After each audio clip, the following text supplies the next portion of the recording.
Milé krásne dušičky, chcela by som s vami zdieľať pohľad na to, ako vytvoriť zdravý vzťah s jedlom a s telom.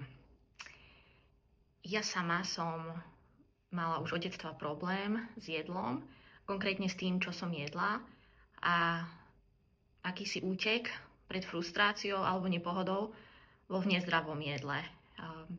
Tento moment vychádzal z detstva, kedy niečo sladké bola odmena, keď človek niečo dobré urobil a nikdy toho nebolo v domácnosti dosť.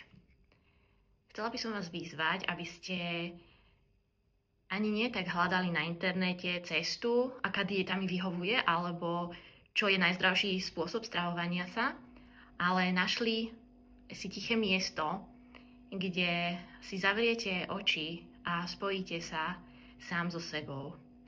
Spýtate sa samého seba, čo by vám najviac vyhovovalo, čo by vyhovovalo najviac vašemu telu. A potom nechajte odpoveď prísť k vám. Možno to príde hneď v ten deň, možno to príde o niekoľko dní, týždňov. Nechajte to plynúť a nevzdávajte sa. Ja som hľadala spôsob, ktorý by mne najviac vyhovoval, čo sa týka stravovania, dlho, veľmi dlho. Myslela som si, že by to mohol byť prerušovaný pôst, vegetariánstvo, alebo proste som sa len tlačila každé ráno si dať ovsené vločky so zdravým mliekom a ovocím. Ale to moje telo nebolo nikdy spokojné.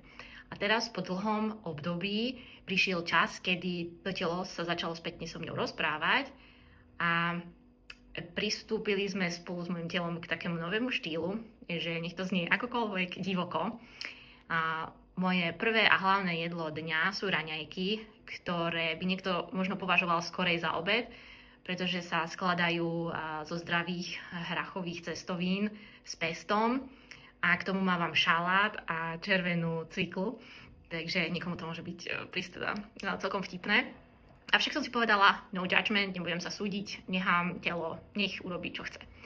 A zistila som, že mi to veľmi vyhovuje, pretože ako keby som svoje telo dobila energiou a z tej energie čerpám počas celého dňa. A potom mi tak prichádza úplne prirodzene, že cez deň si už dávam len nejaké ovocie a pijem veľmi veľa vody a s citrónom. Takže vyzývam aj vás, ak máte problém so stravovaním alebo s niečím, čo sa týka vášho zdravia, aby ste pravidelne si našli čas a spojili sa sami so sebou a počúvali vaše telo a vašu dušu, pretože ona pozná najlepšie, čo vám pomôže.